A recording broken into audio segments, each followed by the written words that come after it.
Bonjour tout le monde. Bon, bah écoutez, on prend les mêmes et on recommence. Aucune idée de ce qui s'est passé ce matin, c'était jamais arrivé. La caméra a coupé pendant le live. Bon, alors du coup, ce format-là est un peu différent. Je vous tourne une vidéo, c'est dommage. J'aime mieux quand il y a de l'interactivité, quand vous me posez vos questions. N'hésitez pas à les poser tout de même en dessous de la vidéo. Ça me fera plaisir d'y répondre, même en décalé. Alors évidemment, j'avais commencé un peu la recette. Je vais répéter pour certains ce que j'ai déjà dit, puis d'autres vont devoir un peu se projeter parce que j'avais commencé la recette.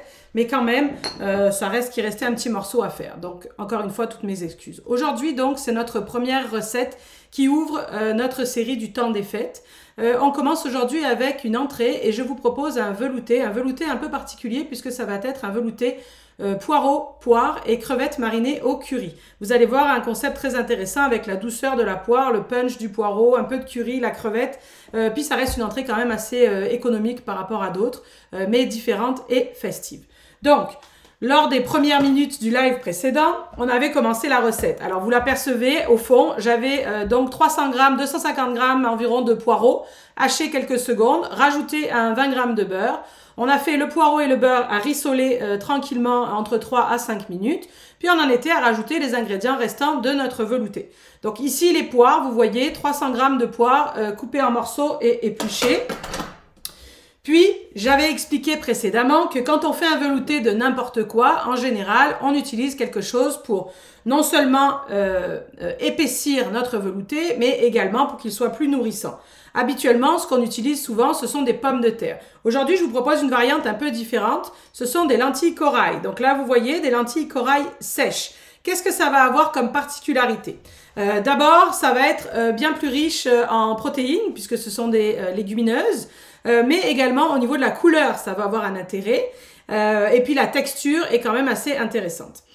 C'est une variante qui peut être utilisée dans n'importe quelle autre recette. Si tu es en manque de patates, ben, tu peux utiliser ce concept de lentilles corail. Surtout que les lentilles corail cuisent environ 15 minutes, ce qui est la même chose pour un morceau de patate, pomme de terre, qu'on mettrait pour épaissir un velouté. D'où cette substitution-là. Alors tu vas me dire, je pourrais peut-être utiliser des lentilles la prochaine fois, des lentilles du Puy ou n'importe quoi pour dépanner.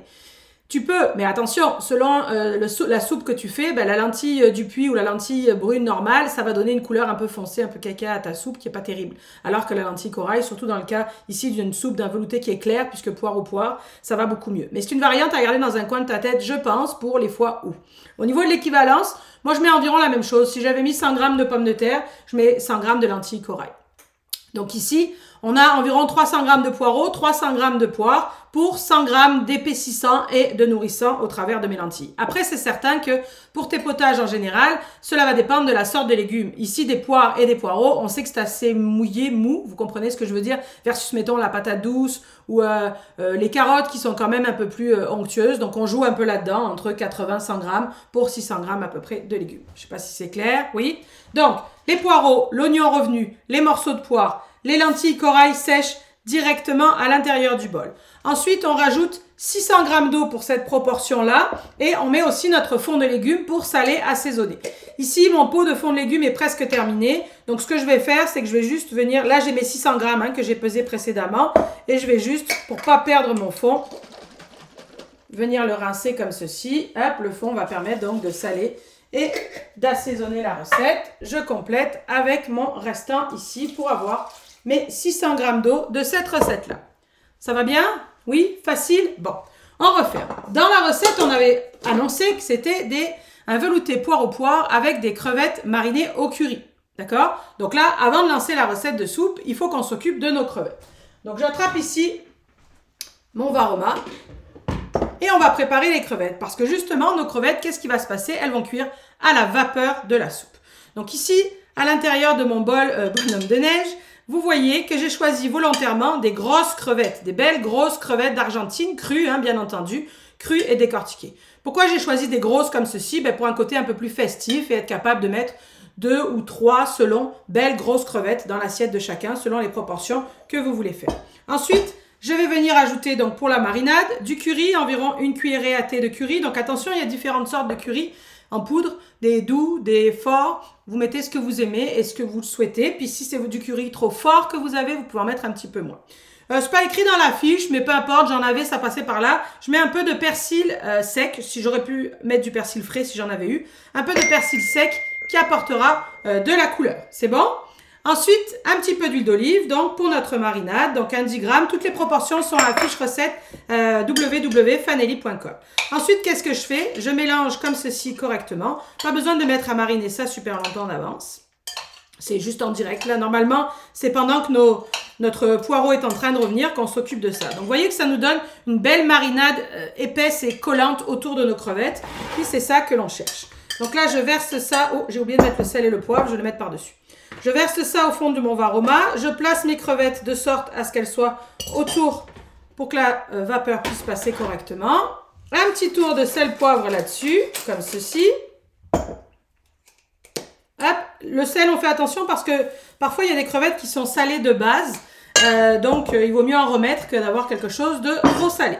Ensuite, donc, on place notre varoma sur le dessus comme ceci. On referme et on programme 20 minutes. Température varoma. Et on est parti pour la vitesse 1. Ça va? Bon. Pendant que c'est en train de cuire, on va parler de différentes variantes. Puis en arrière, j'ai fait une demi-recette pour vous montrer le final de la recette. Donc là, on est d'accord que le concept, c'est poire aux poires en bas. Éventuellement, on pourrait remplacer les poires par des pommes. Mais franchement, avec les poires, c'est vraiment mieux. Est-ce qu'on peut utiliser des poires en conserve? Non, parce que ça va être trop sucré. Donc, il faut vraiment des poires fraîches. Et au plus ta poire sera qualitative, bonne, goûteuse, au meilleur, évidemment, sera ton velouté. Si ta poire n'est pas du tout mûre et qu'elle a zéro goût, ben c'est dommage. Il va manquer quelque chose dans ton velouté. Les poires, on peut les laisser mûrir sur son comptoir sans problème. Ça peut prendre 3 à 7 jours selon la sorte de poire. Donc, même si tu trouves que des poires dures, ben, anticipe, achète-les d'avance. Joue un peu comme avec les avocats pour être capable d'obtenir une texture parfaite pour tes poires. Ici, j'ai choisi des grosses crevettes sur le dessus. Mais bien entendu, on peut faire des variantes. On aurait pu mettre des gros cubes de saumon, du saumon frais que tu coupes environ en cubes 3 cm par 3 cm. Ça pourrait être aussi de la morue ou du cabillaud. Vous savez qu'ici, on dit morue pour le cabillaud en Europe. Des gros cubes pareil pour que le temps de cuisson soit correct, marinés de la même façon. Ce qu'on aurait pu mettre également, ce serait des Saint-Jacques ou des pétoncles. Pareil, différence de vocabulaire France-Québec. Ici, tout s'appelle des pétoncles, peu importe la taille. On a des gros pétoncles et des petits pétoncles. Alors qu'en France, les Saint-Jacques, ce sont les Saint-Jacques, les grosses, alors que les pétoncles, ça va être ce qui est petit. Tout ça pour vous dire que Saint-Jacques ou pétoncle, on pourrait mettre une seule grosse par personne, également marinée, également cuit à la vapeur, qui serait posée sur le dessus de notre velouté. Ça va pour les variantes? Oui? Ok. N'hésitez pas si vous avez des questions. Évidemment, je ne peux pas répondre en direct, mais je vais surveiller vos commentaires et je répondrai aussi vite que possible. Donc, en arrière, évidemment, j'ai fait une demi-recette pour vous montrer le résultat final et pas être obligé d'attendre 20 minutes. Habituellement, quand on fait des demi-recettes, on va toujours diminuer un peu le temps de cuisson. Donc, coupez absolument tous les ingrédients en deux. Coupez absolument tous les ingrédients en deux. Mais par contre, au niveau du temps de cuisson, là, on ne coupera pas en deux. D'ailleurs, la plupart du temps, non. Mais on retirera juste quelques minutes. Donc, au lieu de 20 minutes de cuisson totale, si vous coupez tous les ingrédients, vous aurez environ 17 minutes. Pourquoi? Parce qu'on a quand même les lentilles corail qui ont un temps de cuisson qui est incompressible, peu importe la quantité de lentilles corail. Puis, on a les crevettes au-dessus qui ont besoin d'avoir un certain dégagement de vapeur pour être cuites. Donc, si la recette est coupée en deux, alors 17 minutes de cuisson totale. Donc là, j'ai fait cette recette juste avant de commencer le live tantôt. Donc là, on aperçoit nos crevettes bien jolies, bien cuites. Ensuite, évidemment, je vais remettre mon gobelet et je vais venir pulvériser le contenu du bol environ 1 minute, vitesse 10. D'accord?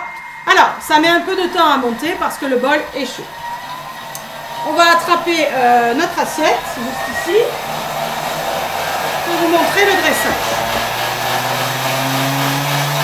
Les crevettes, voyez ça? On va se faire un peu de place. Alors normalement c'est 1 minute vitesse 10, mais comme j'ai un demi-bol, un demi-recette, et qu'en plus les poires, tu sais, c'est pas vraiment trop dur, résistant, on va regarder au bout de 30 secondes ce que ça donne. Parfait, 30 secondes vitesse 10. De ce côté-là, vous voyez, j'ai un tout petit cucu de crème, un petit 50 g de crème. Pour la recette complète. Donc là, j'ai 25 g de crème pour la demi-recette. C'est pas obligatoire, on pourrait se passer de crème, mais quand même, ça donne la petite touche finale qui va bien. Donc j'ai rajouté ma crème et je vais juste venir mélanger quelques secondes en vitesse 5. J'ai pas besoin d'aller à haute vitesse puisque j'ai déjà pulvérisé tout le monde. Cette recette-là est aussi très bonne servie froide. Alors froide, évidemment, pas un gros bol pareil, mais en mode cocktail dînatoire, d'été ou d'hiver d'ailleurs, dans des petits verres à shooter par exemple, des petites choses dans ce genre-là, un peu de notre velouté poire froid ou à température ambiante, avec la crevette posée par-dessus, éventuellement un petit trait d'huile d'olive, ça fonctionne super bien. Maintenant, si tu veux t'organiser pour le temps des fêtes et que tu ne veux pas faire cette recette à la dernière minute, tu peux éventuellement la faire d'avance. Et ce que tu feras, c'est que le jour J, tu réchauffes à 70 degrés à l'intérieur de ton bol. Pas plus, parce que sinon tu vas cuire, ça ne sert à rien. Donc tu réchauffes environ 20 minutes à 70 degrés en vitesse 2 pour être sûr de bien mélanger à l'intérieur de ton bol. Et les crevettes, ben, juste quelques secondes peut-être au micro-ondes ou quelques secondes au four, pas plus, parce qu'on ne veut pas trop les cuire. Tu ne peux pas les mettre à la vapeur parce qu'à 70 degrés, il n'y aura pas assez de chaleur pour les réchauffer suffisamment. Mais si tu préfères, donc tu peux t'organiser d'avance pareil. Donc ici, regardez voir la belle texture. On a quelque chose d'assez consistant, c'est ça qu'on cherchait, comme ceci. Alors même si c'est une entrée, j'ai choisi volontairement d'utiliser une grande assiette parce que dans ce genre de recette où on va mettre des amis à la surface, si tu prends quelque chose de trop creux, qu'est-ce qui se passe? Ben, tes amis, ils coulent au fond. C'est pas ça que tu veux. Tu veux avoir un joli visuel avec des amis comme ceci, en volume, sur le dessus de ton assiette. Comprenez-vous? Donc, tu peux mettre juste un fond et venir poser tes crevettes. Puis, on peut rajouter une petite touche de vert. Ça peut être du persil. Ici, c'est une feuille de sauge. Peu importe, on le sait, c'est juste pour la décoration. Autre touche pour la déco éventuelle, on peut venir ajouter un petit trait de vinaigre balsamique réduit. Vous connaissez ça, hein, c'est très épais, à peine. Donc, tu peux faire hop, juste un petit switch comme ça. Balsamique, poire, crevette, curry, ça va aller super bien. Puis ça fait une déco vraiment qui calme, il me semble. Je ne peux pas vraiment trop pencher là, mais vous voyez, hein, il y a du soleil, mais vous voyez quand même. Puis vous avez aperçu la photo. Donc il me semble que ça fait une entrée qui claque pour moindre coût, et vraiment pas compliqué. Si le balsamique, le trait de balsamique ne te tente pas, ce que tu peux faire en filet comme ça, c'est un petit filet de crème ou quelques petits points de crème également pour le visuel. Ça fera joli, ça fera blanc. Et ce sera intéressant. On peut aussi, au moment de servir, jeter juste un petit tour de poivre sur nos crevettes. Bon, malgré les aléas techniques, j'espère que vous avez aimé cette recette. J'espère que vous aurez le goût de la refaire. Vraiment, vraiment, si vous avez des questions, n'hésitez pas à les noter. Ça me fera plaisir d'y répondre. L'autre point dont je voulais vous parler aujourd'hui, c'est qu'à partir de demain, on commence ensemble un calendrier de l'Avent. Chaque jour, à 8h, heure du Québec, 14h, heure de France, une publication sur Facebook et Instagram avec donc la recette ou l'astuce de la journée, parce que je vais vous proposer aussi des astuces d'organisation. Certaines recettes, la plupart seront des recettes pour tous, certaines seront exclusives VIP, certaines seront les best, les meilleures de l'année dernière et bien sûr beaucoup d'inédites. Donc surveillez vos fils d'actualité pour ne pas les manquer. Puis vous savez qu'au plus vous partagez, puis au plus vous commentez ou vous likez, au plus vous êtes sûr de voir les publications à chaque fois. Sinon Facebook pense que ça ne vous intéresse pas. Ou allez checker de temps en temps la page pour récupérer les anciennes journées. Jeudi, en VIP, on continue nos entrées festives avec une terrine de canard, pistache et abricot et une gelée de Porto. Salut tout le monde, merci beaucoup et encore désolé pour les problèmes techniques.